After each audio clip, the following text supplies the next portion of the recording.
एक और जहां उत्तर प्रदेश में एसआईआर सर्वे चल रहा है, तो वहीं मुख्यमंत्री योगी आदित्यनाथ ने देश में प्रदेश में घुसपैठियों की पकड़ के लिए उनको के डिटेशन सेंटर खोलने के आदेश दिए हैं। इस पर बातचीत करेंगे। हमारे साथ सहारनपुर के महापौर डॉक्टर अजय कुमार सिंह हैं। डॉक्टर साहब, स्वागत है आपका। मुख्यमंत्री योगी आदित्यनाथ का जो आदेश आया है जो घुसपैठियों की पकड़ने के लिए या घुसपैठियों को की जांच के लिए, किस तरह से देखते हैं? देखिए, घुसपैठियों का देश में एंटर होना, इस देश के संसाधनों को प्रयोग करना, इस देश में अवैध अनैतिक कार्य करना, इस देश की आंतरिक सुरक्षा को नुकसान पहुंचाना, ये हमेशा से एक बड़ा विषय रहा है। और भारतीय जनता पार्टी अकेली पार्टी है जो इस तरह के लोगों का मतों का प्रयोग कर कर उनके सहयोग लेके सत्ता में आना ऐसा नहीं करती है। बाकी आपको सब जानकारी है, सब पार्टियों ने कहीं ना कहीं इस तरह के गलत लोगों का किसी न किसी तरह से उपयोग करने का प्रयास करते हैं। और इस प्रदेश के परम यशस्वी मुख्यमंत्री संत स्वरूप डॉक्टर योगी आदित्यनाथ जी, उनका लॉ एंड ऑर्डर, उनका प्रशासन, उनकी प्रशासनिक दक्षता, क्षमता और देश के प्रति अगाध प्रेम, ये पूरे देश में एक नज़ीर है। अभी हाल ही में परसों सुप्रीम कोर्ट में एक प्ली फाइल की गई थी, एक राइट्स एक्टिविस्ट हैं रीता मनचंदा जी, उनके द्वारा। और सुप्रीम कोर्ट ने न केवल उसे सिरे से नकार दिया, बल्कि उनको एक तरह की नसीहत भी दी कि जो घुसपैठी इस देश में आ गए हैं उनको रेड कारपेट वेलकम नहीं दिया जाता। यहाँ तक कि उनके द्वारा इस दायर की गई प्ली के बोनेफाइड होने पर भी सवाल उठाए गए। और इस देश के संसाधनों पे, इस देश के नागरिकों का, जो इस देश के भगवान है, लोकतंत्र के भगवान है और लोकतंत्र के रक्षक हैं, उन नागरिकों का अधिकार है, ना कि किसी अनैतिक तरह से आगे, अवैध तरह से आगे घुसपैठियों का, जो डकैती डालते हैं यहाँ के संसाधनों पे, लूट बचाते हैं यहाँ के संसाधनों पे और देश की आंतरिक सुरक्षा को खतरा पहुंचाते हैं। क्या कुछ तैयारियां नगर निगम की तरफ से चलें? क्योंकि अगर देश भर में कहीं भी कोई घुसपैठिया पकड़ा जाता है या विदेशी नागरिक पकड़ा जाता है या संदिग्ध व्यक्ति पकड़ा जाता है, तो उसका सीधा आधार सहारनपुर से जुड़ा होता है। देखिए, कहीं ना कहीं सहारनपुर संवेदनशील रहा है, या ये मैं कहूँ इस तरह के गलत लोगों को पनाह देने का यहाँ पर स्थान मिले हैं। क्या कारण रहे होंगे इसके मैं गहराई में नहीं जाता, लेकिन मैंने जो पहले शुरू में कारण गिनवाए उनमें से भी कुछ कारण रहते हैं। क्योंकि मैंने अभी कुछ वर्ष पूर्व ही अपने बगल के एक प्रदेश के पूर्व मुख्यमंत्री, अब जो अनेक तरह के गलत कार्यों के कारण जेल में भी रहा है, उनके मुंह से सुना है कि रेलवे लाइनों के बीच में लोगों को बसा दो, रेलवे की खाली पड़ी संपत्ति पे बसा दो। तो किसको बसाने की बात कर रहे थे वो? इस प्रदेश में तो प्रधानमंत्री आवास योजना है, मुख्यमंत्री आवास योजना है, सबको घर देने की संसाधनों की बात हम कर रहे हैं। तो किसकी बात कर रहे थे? अभी कुछ दिन पूर्व मैंने एक सांसद को भी सुना, वो एक जगह पे गए जो हमेशा शक शुबा की, जिसपे सुई घूमती रहती है, हमारे यहीं पर रहने वाले लोग, उसी धर्म के मानने वाले लोग, जो कि भारत के सम्मानित नागरिक हैं, उस चाहे धर्म पद्धति कुछ हो, पूजा पद्धति कुछ हो, बाबा साहब का संविधान है और सबको इस देश में अधिकार है। उसी धर्म को मानने वाले लोग कहते हैं ये हमारे जैसे नहीं है, हम इन्हें नहीं जानते, ये कहाँ से आ गए हैं। लेकिन मैंने देखा एक सांसद गए, उन्होंने कहा इनके बच्चों को शिक्षा देने का काम करना चाहिए।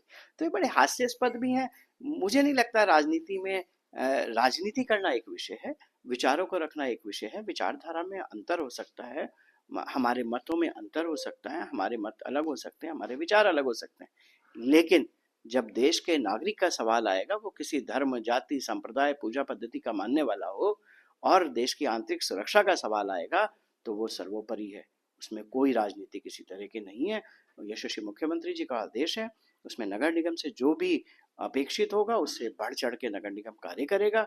और जो भी, जैसे डिटेंशन सेंटर की बात आई है, डिटेंशन सेंटर इसलिए बनाए जाते हैं ताकि जो कानून की प्रक्रिया की जाती है उस दौरान कोई खुला ना घूमे।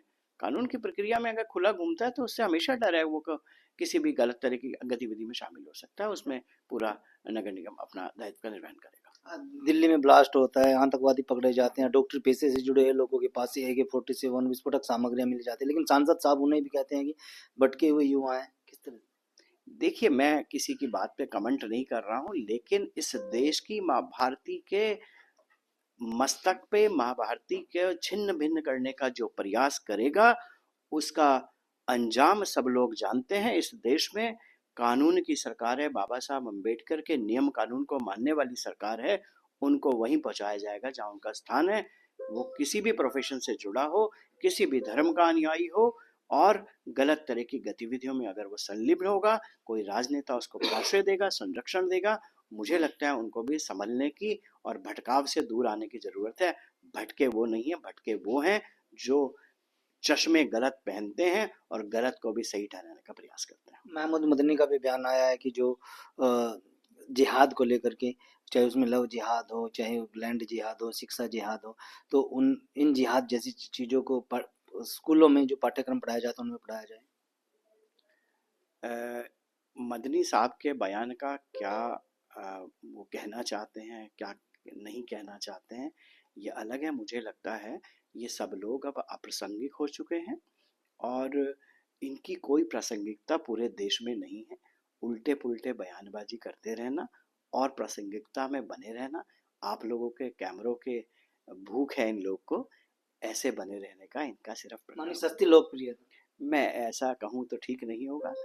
मेरे को लगता है जिसका जो काम है उसमें रहें वो, और वो प्रासंगिकता खोज चुके हैं। उनकी कोई मुसलमान नहीं सुनता है।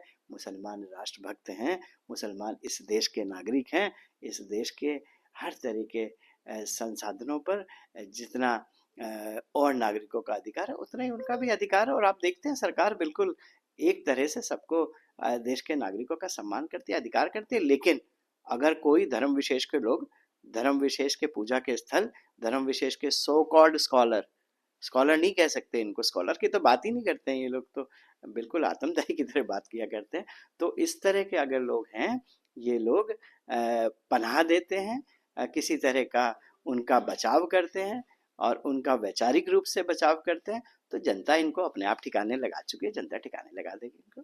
अगर हम धार्मिक शिक्षा की बात करते हैं, सनातन धर्म के जो संस्कृत विद्यालय जिले भर में महज 1 या 2 होंगे, और जो मदरसे हैं इस्लामिक मदरसे वो बड़ी संख्या में है। कि कहाँ किस तरह से देखिए उन सबकी भी जांच होगी, और जांच हुई है, बड़े पैमाने पे गलत तरह की चीजें पकड़ में आई है, गलत तरह से ऐसे राष्ट्रों से उनको फंड मिले हैं जो देश में अराजकता फैलाने का, देश में हिंसा फैलाने का, देश में आतंकवाद फैलाने का सहारा बने।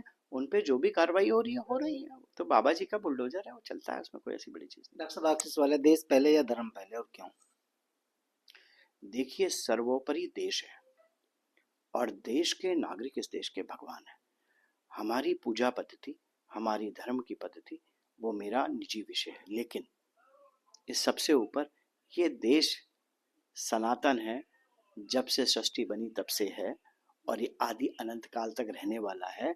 क्योंकि इसमें पूजा पद्धति कुछ भी हो, लेकिन एक ही धर्म के मानने वाले सब लोग, अगर उनके 100 साल पहले जाए, 50 साल पहले जाए, मैं उन विषयों में नहीं जाना चाहता, लेकिन सब लोग एक ही धर्म के मानने वाले लोग हैं, और वही धर्म इस देश की आत्मा है, वही धर्म इस देश को चलाएगा।